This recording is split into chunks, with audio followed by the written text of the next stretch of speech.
नमस्कार, मैं हूं राम प्रकाश राय।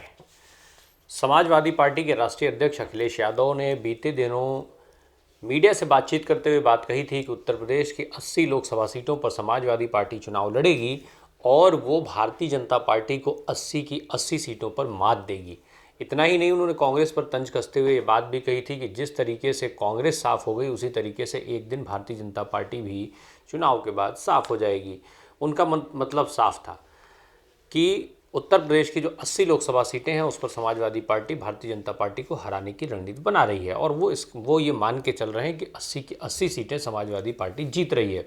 ठीक उसी तरीके से जिस तरीके से भारतीय जनता पार्टी ये दावा कर रही है कि उत्तर प्रदेश की सारी सीटें भारतीय जनता पार्टी इस चुनाव में जीतने जा रही है और लगातार उसको लेकर के कई अलग अलग तरीके की रणनीति बनाने की खबरें भी आप मीडिया के माध्यम से पढ़ते रहते होंगे।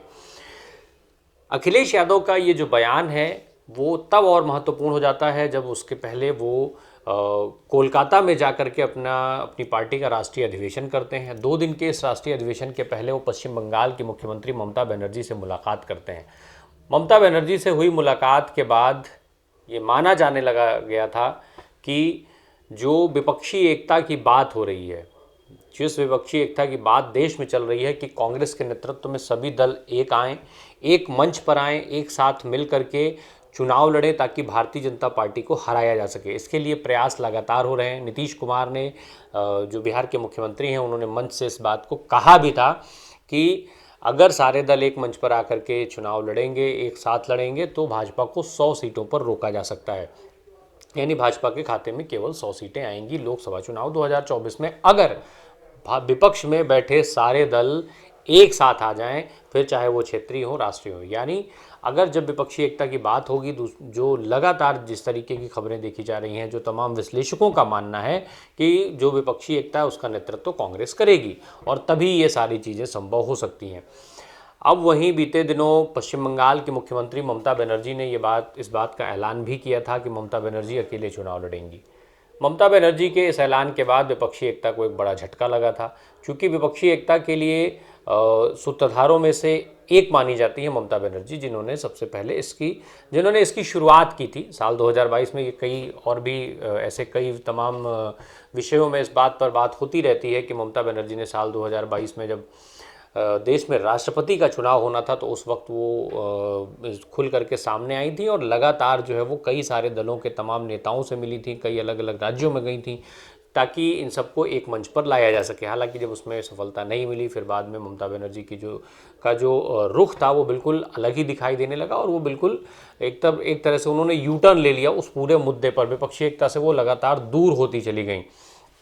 ऐसे में अखिलेश यादव का ममता बनर्जी से मुलाकात करना और फिर जो है अखिलेश यादव ने जो घोषणाएं की, जो मीडिया से बातचीत की, उसके हिसाब से उन्होंने ये कहा जाने लगा कि जो विपक्षी एकता है उसका जो सूत्र है, जो उसकी नींव है, अब वो हिल चुकी है। ये माना जाने लगा था कि विपक्षी एकता लगभग ख़त्म होने के कगार पर खड़ी हो गई है और अलग अलग गठबंधन जो है वो देखने को मिलेंगे। अखिलेश यादव ने इस बात का ऐलान भी किया। अखिलेश यादव ने जब ये सारी चीज़ें कहीं, जिस वक्त वो भारतीय जनता पार्टी को उत्तर प्रदेश में 80 सीटों पर मात देने का चैलेंज कर रहे थे, उसी वक्त उन्होंने ये भी कह दिया था कि भाजपा एकदम डूब जाएगी। दूसरा, उन्होंने इस चीज़ का भी ऐलान किया था कि उत्तर प्रदेश के अंदर जो गठबंधन समाजवादी पार्टी का अभी है, जिस भी दल के साथ उसका गठबंधन है, वो उसी गठबंधन के साथ चुनाव लड़ेंगे। आपको याद दिला दें कि 2022 में जब विधानसभा के चुनाव हुए थे उत्तर प्रदेश के, उस वक्त इनका गठबंधन थोड़ा बड़ा था। आरएलडी के साथ समाजवादी पार्टी का गठबंधन है। इसके अलावा इनका गठबंधन ओम प्रकाश राजभर के भी साथ था। ओम प्रकाश राजभर जो अब अलग हो चुके हैं और ये माना जा रहा है कि वो भारतीय जनता पार्टी के पाले में जा चुके हैं। हालांकि ऑफिशियली वो भारतीय जनता पार्टी के साथ उनका कोई गठबंधन नहीं है, पर जो बयान आते रहते हैं वो कहीं कमोबेश यही इशारा करते हैं कि अब ओम प्रकाश राजभर भारतीय जनता पार्टी के पाले में खड़े हैं। तो ऐसे में अखिलेश यादव के पास अब गठबंधन जो उत्तर प्रदेश में बचा है वो है आरएलडी के साथ, और आरएलडी के साथ ये गठबंधन उनका मजबूत माना जा रहा है, चूँकि राज्यसभा के चुनाव में उन्होंने जयंत चौधरी को जो है राज्यसभा भेजने का काम किया था, जिसके आधार पर अब ये कहा जा रहा है। और जयंत चौधरी की तरफ से भी इस तरीके के बयान आते हैं कि वो समाजवादी पार्टी के साथ मिलकर के चुनाव लड़ेंगे। तो अखिलेश यादव का ये बयान था, इससे कई तरीके की कन्फ्यूजन शुरू हुई थी। एक तरफ ममता बनर्जी, दूसरी तरफ अखिलेश यादव के जो बयान लगातार आ रहे थे, इससे कई तरीके का कन्फ्यूजन था। आज अखिलेश यादव ने एक प्रेस वार्ता की। प्रेस वार्ता क्या, बल्कि ये एक कार्यक्रम था जो किसी किताब के विमोचन का, उसमें अखिलेश यादव ने फिर बातचीत की और मीडिया के तमाम सवालों का जवाब दिया, जैसा कि वो अक्सर देते हुए देखे जाते हैं। मीडिया के साथ बेहद बेबाकी से वो बातचीत करते हैं, बेहद बेबाकी से मीडिया के सवालों का जवाब देते हैं। अखिलेश यादव ने आज उत्तर प्रदेश की सरकार पर निशाना साधा। इसके अलावा केंद्र की सरकार को भी उन्होंने कई मुद्दों पर घेरने की बात की। साथ ही साथ उन्होंने एक बड़ा ऐलान भी कर दिया। एक सवाल के जवाब में अखिलेश यादव ने सीधे तौर पर यह बात बिल्कुल साफ साफ कही कि विपक्षी एकता है और रहेगी। रही बात चेहरे की, तो चेहरे बाद में तय होंगे। चेहरे अभी जहां पर हैं वो कौन सा उत्तर प्रदेश या देश के विकास के लिए कोई काम कर रहे हैं। साथ ही साथ उन्होंने भारतीय जनता पार्टी, केंद्र की सरकार और उत्तर प्रदेश की सरकार पर कई सारे सवाल भी उठाए। चीफ सेक्रेटरी और डीजीपी को लेकर के उन्होंने उत्तर प्रदेश सरकार पर निशाना साधा। उन्होंने कहा कि ना तो इनका चीफ सेक्रेटरी है, ना ही इनका पूर्णकालिक डीजीपी है। यहाँ तक कि उन्होंने ये भी कह दिया कि उत्तर प्रदेश में ब्लैकमेलिंग चल रही है कि अगर डीजीपी जो है वो अपना नहीं हुआ तो उत्तर प्रदेश का चुनाव हरा देंगे। तो इस तरीके की चीज़ें की बातें जो है अखिलेश यादव ने इस तरीके का आरोप लगाया और ऐसे सवाल उत्तर प्रदेश की सरकार पर उठाए। साथ ही साथ उन्होंने जो है वो मुख्यमंत्री पर निशाना साधते हुए कहा कि ये जितनी चीज़ें हो रही हैं, जितनी तरीके की बर्बादियां हो रही हैं, चाहे वो बेरोजगारी को लेकर के हो, चाहे वो महंगाई को लेकर के हो, इस पर उन्होंने केंद्र के अलावा जब राज्य की बात की तो उन्होंने सीधे तौर पर मुख्यमंत्री योगी आदित्यनाथ को इसका जिम्मेदार बता दिया। हालांकि भाजपा लगातार ये दावे कर रही है कि किस किस तरीके से उत्तर प्रदेश की सरकार युवाओं से लेकर के किसानों तक के लिए काम कर रही है, पर इन सारे कामों पर अखिलेश यादव ने सवाल उठा दिया। साथ ही साथ उन्होंने मीडिया से भी कह दिया कि आप बता दें कि इनके पास अपना क्या काम है। इसके अलावा अखिलेश यादव ने केंद्र सरकार पर निशाना साधते हुए कहा कि वो बेरोजगारी पर बात नहीं करना चाहते, महंगाई पर बात नहीं करना चाहते हैं। साथ ही साथ जितने भी सरकार के कदम हैं वो एक एक कदम जो है वो कॉन्स्टिट्यूशन को ख़त्म करने के लिए उठाए जा रहे हैं।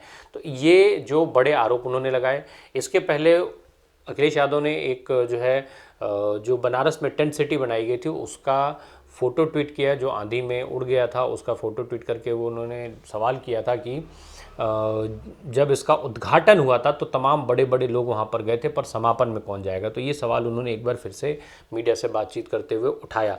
साथ ही साथ उन्होंने मीडिया के ऊपर भी कई सारे सवाल उठा दिए। अखिलेश यादव ने मीडिया पर सवाल उठाते हुए कहा कि आप वो नहीं लिखना चाहते हैं जो लिखना चाहिए।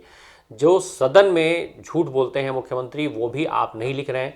आपको याद दिला दें कि जब अभी बीते सत्र चल रहा था पीछे, तब मुख्यमंत्री ने ये बात कही थी कि जो एसडीएम बने थे उसमें जो अखिलेश यादव ने कहा कि 56 में से 46 एसडीएम का इशारा करते हुए उन्होंने ये बात कही थी, ये आरोप लगाया था। उन्होंने कहा कि सदन में कही हुई झूठ बात को भी मीडिया अब नहीं दिखाना चाहता है। इसके अलावा मीडिया पर कई तरीके के सवाल उठाए और साथ ही साथ ये भी कह दिया कि अगर समाजवादी पार्टी की सरकार होती तो आप कई तरीके का सवाल उठाते, फिर आप लिखते कि आपके सरकार के पास डीजीपी नहीं है, सरकार ने इसका डीजीपी इस जाति का बना दिया, उस जाति का बना दिया, वगैरह वगैरह, जैसा वो आरोप लगाते हैं। तो मीडिया पर भी उनका जो सवाल था, उन्होंने घनघोर सवालों की वर्षा मीडिया पर भी की। साथ ही साथ महंगाई, बेरोजगारी, किसान, इस तमाम मुद्दों पर बात की। कानून व्यवस्था को लेकर के उत्तर प्रदेश सरकार पर सवाल उठाते हुए बात कहा कि एनसीआरबी के जो आंकड़े हैं, अगर आप उनको उठा करके देख लीजिए तो ये समझ में आ जाएगा कि किस तरीके से उत्तर प्रदेश में कानून व्यवस्था का जो दावा किया जा रहा है उसमें कितनी सच्चाई है। इसके साथ साथ मीडिया को उन्होंने ये भी कह दिया कि आप लोग किसी पार्टी के स्पोक्स पर्सन मत बनिए, बल्कि हम लोग लड़ाई जो लड़ रहे हैं उसमें हमारा साथ दीजिए, हमारी सहायता करिए, आपकी ज़रूरत है, आप इन चीज़ों को आगे बढ़ाइए, सच लिखिए, सच दिखाइए। इस तरीके की तमाम चीज़ें कर दी उन्होंने। बहरहाल अखिलेश यादव की जो ये आरोप प्रत्यारोप जो अक्सर लगते ही रहते हैं, पर जो विपक्षी एकता को लेकर के अखिलेश यादव ने बात कही वो एक बार फिर बेहद महत्वपूर्ण हो जाती है। अखिलेश यादव के कहे अनुसार ये स्पष्ट है कि विपक्षी एकता है, यानी कहीं ना कहीं विपक्षी एकता की बात अभी भी अंदर खाने चल रही है। भले ही अखिलेश यादव इस बात का दावा करते हुए दिखाई दे रहे हैं कि उत्तर प्रदेश में वो जो गठबंधन उनका पहले से उसी के साथ चुनाव लड़ रहे हैं, नया गठबंधन नहीं कर रहे हैं, वगैरह वगैरह। तो अब जो अखिलेश यादव का ये दावा है विपक्षी एकता पर, वो बड़ा है, महत्वपूर्ण है। साथ ही साथ अखिलेश यादव ने ये भी कह दिया कि जो दूसरे दल हैं, समाजवादी पार्टी अपना काम कर रही है और दूसरे दल हैं उनको अपनी भूमिका तय करनी चाहिए, वो अपनी भूमिका तय करें। तो ये विपक्षी एकता के लिहाज से बेहद महत्वपूर्ण दावा है, बेहद महत्वपूर्ण बात अखिलेश यादव की तरफ से कही गई है। और निश्चित तौर पर अब अखिलेश यादव का ये दावा जो है वो कहीं ना कहीं साबित करता है कि विपक्षी एकता की संभावनाएं अभी ख़त्म नहीं हुई हैं और हो सकता है कि बहुत जल्द ही हम विपक्षी एकता को लेकर के कुछ और नई घोषणाएं भी सुन सकें। फिलहाल धन्यवाद।